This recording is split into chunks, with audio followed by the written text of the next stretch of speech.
Olá, pessoas, tudo bem? Agora estão me ouvindo?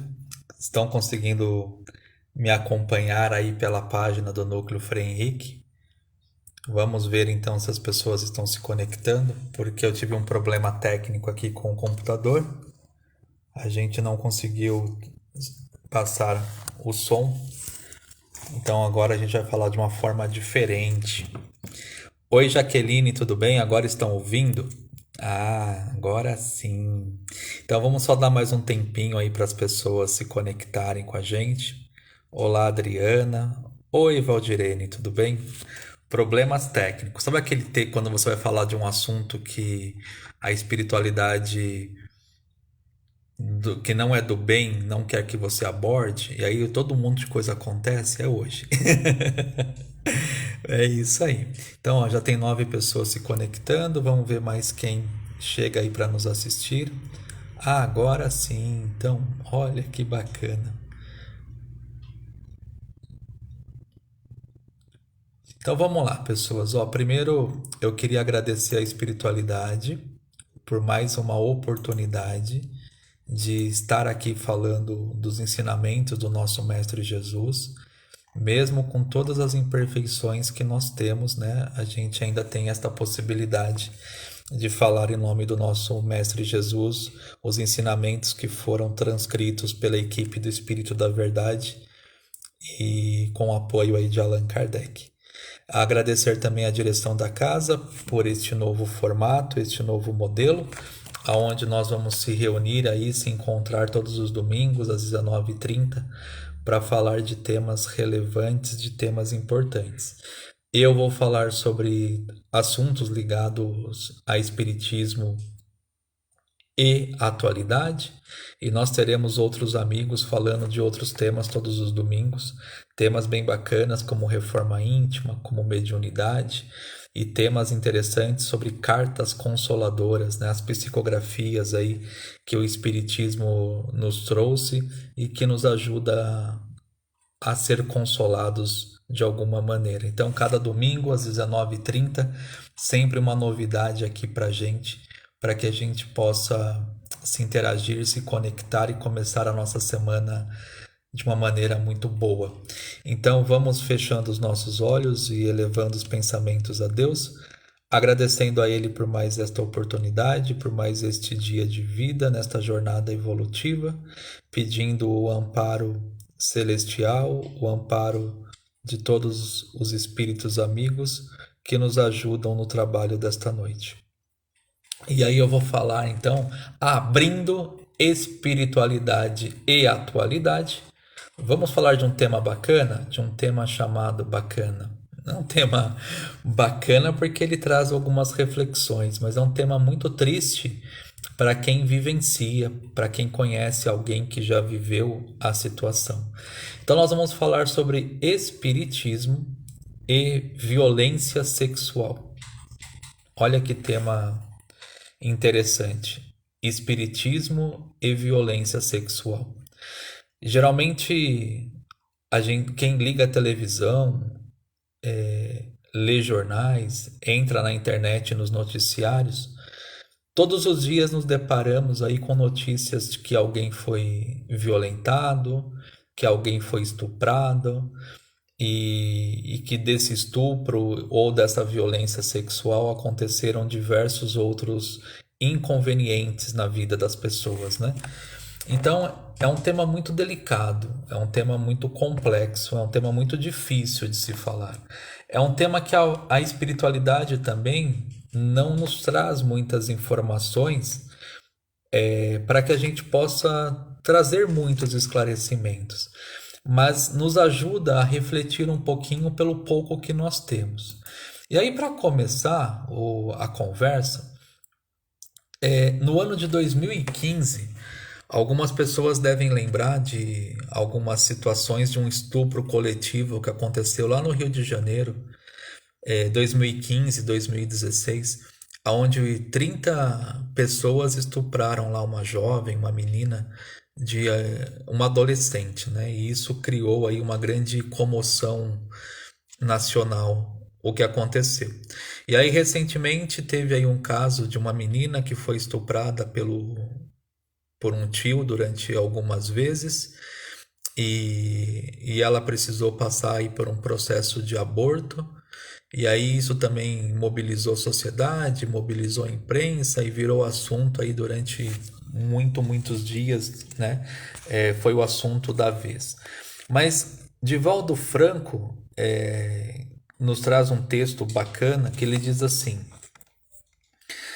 violência sexual é um dos atos mais vergonhosos, mais perversos ao lado da pedofilia. Então ele traz que pedofilia e violência sexual são os dois atos mais vergonhosos e perversos na opinião dele. E na minha opinião também isso não é diferente, né? Então, violência sexual, seja ela com adulto, homem, mulher, contra criança, seja lá com quem for, né? E a questão da pedofilia são duas coisas que nos comovem, são duas coisas que nos mobilizam, né? São duas coisas que nos deixam muitas vezes tristes. E aí, Divaldo Franco complementa a sua frase dizendo assim: violência sexual é um dos atos mais vergonhosos, mais perversos ao lado da pedofilia, é um crime hediondo, porque a pessoa estuprada, masculina ou feminina, vai ficar com a alma dilacerada, não o corpo. E isto, pessoas, é muito interessante refletir. Pessoas que passam por uma violência sexual passam por um processo traumático na alma. Na alma. O corpo vai sofrer as consequências, o corpo vai ter aí as suas dores, mas quem vai sofrer todo esse processo é a alma. A nossa alma vai ficar dilacerada. E aí Divaldo Franco ainda complementa dizendo assim, que é um crime hediondo porque a pessoa estuprada, masculina ou feminina, vai ficar com a alma dilacerada, não o corpo. Vai ter um conflito sexual terrível e vai detestar o sexo e quem a perturbou. Olha que reflexão interessante. A pessoa vai detestar o sexo. É comum a gente saber que pessoas, por exemplo, que passam aí por um processo de violência sexual, precisam buscar tratamentos psicológicos, tratamentos psiquiátricos, precisam tomar medicamentos, buscar ajuda, né? Inclusive apoio espiritual, porque a pessoa vai ficar traumatizada em relação ao sexo. E a pessoa que cometeu este ato contra, né, o oprimido vai vai existir sentimentos de ódio, sentimentos de tristeza, sentimentos de nojo, um monte de sentimentos negativos em relação a tudo isso. Ele diz ainda que a pessoa que passa por uma violência sexual vai ter conflitos por toda a vida. Isto é muito sério, gente. Isto é muito sério porque a gente precisa entender que não acaba com a prisão de quem cometeu o ato de violência sexual. Porque a pessoa que sofreu essa violência, como foi dito, vai doer na alma. A pessoa vai ter conflitos por toda a sua vida.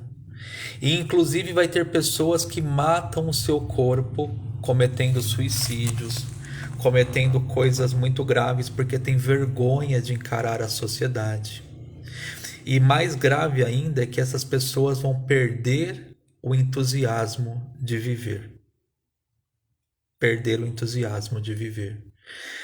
A palavra entusiasmo significa cheia de vida, cheia de Deus, né? Então, quando eu estou entusiasmado, eu estou cheio de Deus dentro de mim. E aí, quando eu perco o meu entusiasmo, eu estou perdendo Deus. Eu estou perdendo a minha essência. E ele diz que quem comete este crime hediondo e este crime vergonhoso e perverso é um tremendo covarde. Olha que coisa interessante. Então, Divaldo Franco nos traz grandes ensinamentos sobre violência sexual. E eu gostaria de ler a frase completa, para que quem chegou agora consiga entender o que a gente disse até agora. Então, violência sexual é um dos atos mais vergonhosos, mais perversos ao lado da pedofilia. Violência sexual é um dos atos mais vergonhosos e mais perversos ao lado da pedofilia. É um crime hediondo porque a pessoa estuprada, masculina ou feminina, vai ficar com a alma dilacerada, não o corpo. Vai ter conflito sexual terrível, vai detestar o sexo de quem lhe perturbou. Vai ter conflitos por toda a vida. Há aqueles que matam o corpo e aqueles que matam o entusiasmo de viver são muito mais covardes. Olha que reflexão Divaldo Franco nos trouxe. Mas a gente precisa entender que existe um fenômeno espiritual chamado obsessão sexual. E aí, pessoas, quem sofre de obsessão sexual, a compulsão sexual ela acontece dos dois lados, né? Então, tem homens que sofrem disso e tem mulheres que também sofrem disso. A gente conhece mais casos de mulheres passando por questões de estupro do que homens sendo estuprados. A gente conhece mais casos de homens que têm compulsão sexual do que mulheres que têm compulsão sexual. Mas isso pode acontecer dos dois lados, né?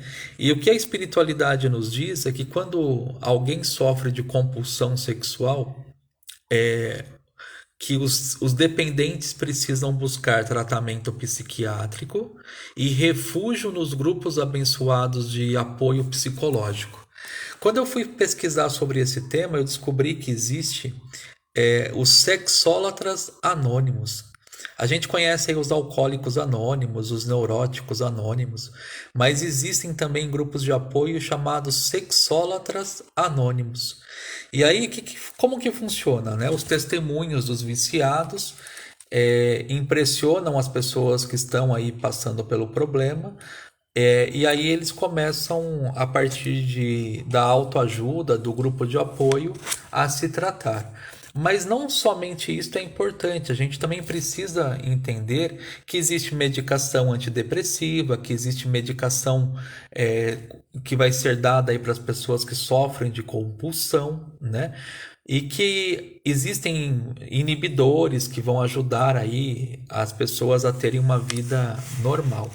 Mas dentro do nosso entendimento, da nossa visão espiritual aqui, a gente precisa trazer que isso é uma questão obsessiva e que o tratamento espiritual é de extrema importância, necessitando os viciados de muita consideração e atenção, como exorta o Evangelho de Cristo.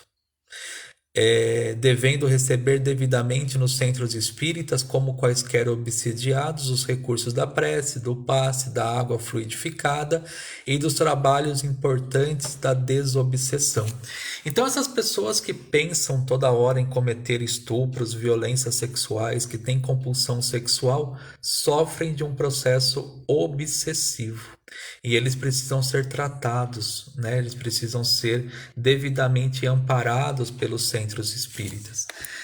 Existem outros fenômenos aqui que nós poderíamos conversar, explicar um pouquinho mais, mas existe também uma questão chamada vampirismo sexual.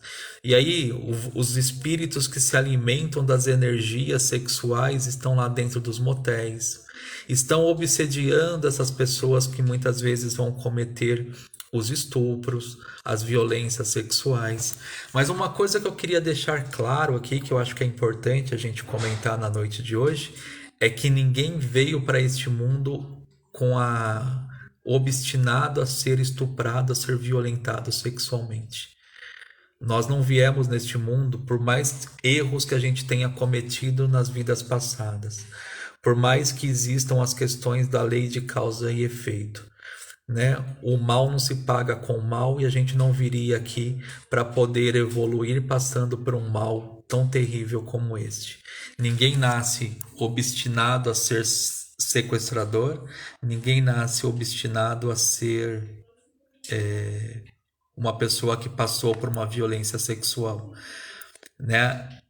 São outros fatores, como que a gente acabou de comentar, do vampirismo, da obsessão, que fazem as pessoas muitas vezes cometer esses atos cruéis, esses crimes hediondos e um monte de outras coisas mais. E por que tudo isso acontece? Né? E por que tudo isso acontece? E aí a resposta de tudo isso, gente, está na pergunta 685 do Livro dos Espíritos, 685. Esta talvez seja a grande resposta para todos os problemas da nossa humanidade. E lá na pergunta 685 do Livro dos Espíritos, nós temos a seguinte reflexão: há um elemento, sem o qual a ciência econômica não é mais que uma teoria, a educação. Não a educação intelectual, mas sim a educação moral. E não a educação moral pelos livros, mas sim a educação moral que consiste na arte de formar os caracteres, os nossos hábitos, porque a educação é o conjunto de hábitos adquiridos. Quando se pensa na massa de indivíduos jogados a cada dia na torrente da população, sem princípios, sem freios e entregues aos seus próprios instintos, deve-se espantar-se das consequências desastrosas que resultam. Então, gente, como nós não estamos fazendo a nossa educação moral, como a sociedade não está cuidando dos seus princípios, dos seus valores, como a sociedade está sem freio, está entregue aos seus próprios instintos, nos espanta quando a gente vê situações desastrosas, como violência sexual e o estupro acontecendo. Sabe a observação de Allan Kardec, acrescentada à questão 685? Ele diz assim, fala-se da necessidade de se investir na educação como sinônimo de instrução intelectual. Para o Espiritismo, ela possui mais amplo significado, ampliando-se ao homem todas as suas dimensões: bio, psíquico, intelecto, social, moral. Olha que coisa bacana. Biopsíquico, intelecto, social, moral. A gente precisa se educar, crescer intelectualmente, conhecer, né, e se aprofundar nos estudos, mas a gente precisa cuidar da nossa questão moral, educar-nos moralmente. 40 mil homicídios, 31 mil mortos no trânsito, dezenas de milhares de feridos, dezenas de mutilados, milhares de pessoas estupradas, milhares de pessoas violentadas sexualmente todos os dias, bilhões de prejuízos materiais gastos em tratamentos médicos e indenizações, tudo isso. E aí, gente, a que hora nós vamos entender que a gente precisa cuidar das questões morais? A gente vive uma crise moral. A nossa sociedade hoje está vivendo uma crise de valores, uma crise de princípios. E se a gente quer entender por onde que nós precisamos progredir e crescer, é por aqui que a gente precisa se atentar. É aqui que nós temos que se aprofundar, cuidar da nossa educação moral. E aí, o remédio já foi nos dado, os livros já foram nos dados, os ensinamentos estão dispostos, a gente só precisa buscar tudo isso. O Evangelho segundo o Espiritismo é o maior livro de transformação moral que a gente possa conhecer na nossa vida. Por isso que vale a pena a gente fazer o Evangelho no lar. Por isso que vale a pena a gente ler leituras edificantes. Por isso que vale a pena a gente cuidar da nossa reforma íntima. Por isso que vale a pena a gente sintonizar com boas frequências vibratórias, sintonizar com boas vibrações. Porque se a gente não cuidar da nossa educação moral, a sociedade vai cada vez ficar pior. Eu sempre digo para as pessoas que a gente não precisa deixar um mundo melhor para os nossos filhos, mas que a gente precisa deixar filhos melhores para este mundo. A gente precisa resgatar coisas que existiam lá atrás e que foram descontinuadas. Eu sou de um tempo que a gente gritava: bença pai, benção mãe. E, gente, o ato de abençoar um filho, de abençoar uma pessoa, é uma coisa linda que foi se perdendo ao longo do tempo. Eu sou de um tempo que meu pai e minha mãe já olhava para mim e só pelo olhar eu já sabia se aquilo estava certo, estava errado e se eu podia continuar fazendo ou não. As crianças respeitavam os limites, respeitavam um monte de outras coisas. Respeitavam seus pais, respeitavam suas casas. E a gente foi se perdendo ao longo do tempo.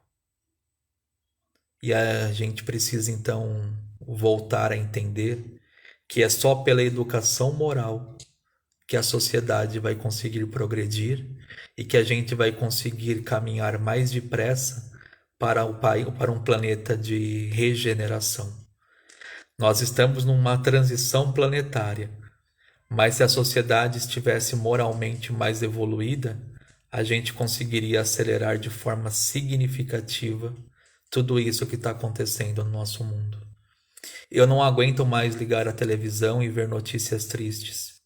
Eu não aguento mais ligar o rádio e só ouvir notícias tristes.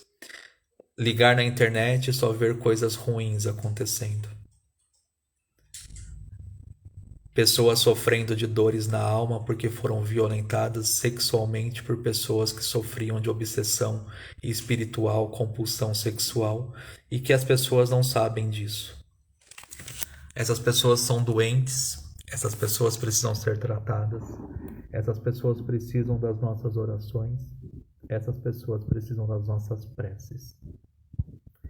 Era isso que eu tinha para dizer para a gente na noite de hoje. E quando eu falo pra gente, porque o ouvido que está mais perto da minha boca é o meu. E tudo aquilo que eu falei na noite de hoje também serve de reflexão para mim, né? Serve para todos nós. Precisamos cuidar da nossa educação moral. E é só por esta educação moral que a gente vai conseguir crescer e evoluir. É isso, pessoas, que eu tenho para dizer para todos vocês. Obrigado aí por tudo que a gente pôde ouvir na noite de hoje. Mais uma vez, obrigado à espiritualidade do Núcleo Frei Henrique pela oportunidade. E aí eu volto no primeiro domingo de novembro para falar de um tema relacionado com espiritismo e atualidade. Na semana que vem, né, às 7h30 da noite, todos vocês, todos nós, estamos convidados aqui para participar do tema Cartas Consoladoras. Cartas Consoladoras. Então, a semana que vem, a Camila Scatola, acho que é isso o sobrenome dela, esse pessoal que tem sobrenome chique, né? Então, a semana que vem, a Camila Scatola vai estar falando sobre cartas consoladoras. Sabe aquelas cartas que Chico Xavier recebeu, que psicografou para consolar as mães, para consolar as famílias? Então, venham para cá a semana que vem, às 7h30, aqui no Núcleo, Cartas Consoladoras, tá bom? E eu volto a conversar com vocês no primeiro domingo de novembro sobre um tema ligado à nossa atualidade, para que a gente possa entender um pouquinho mais sobre as coisas que acontecem no nosso dia a dia do ponto de vista espírita. Para hoje, fica aqui a seguinte mensagem: o estupro, a violência sexual, dilacera a alma das pessoas que passam por isso. E as pessoas que praticam violência sexual e as pessoas que praticam estupro estão sofrendo de uma doença muito grave, de um processo obsessivo muito grande e precisam da nossa prece, das nossas orações, do nosso perdão e principalmente dos tratamentos que os centros espíritas oferecem para ajudar a essas pessoas voltarem ao seu estado de equilíbrio. Bom domingo a todos, um resto de domingo, né, para todos nós, uma abençoada semana, até qualquer dia. Tchau, pessoas, obrigado.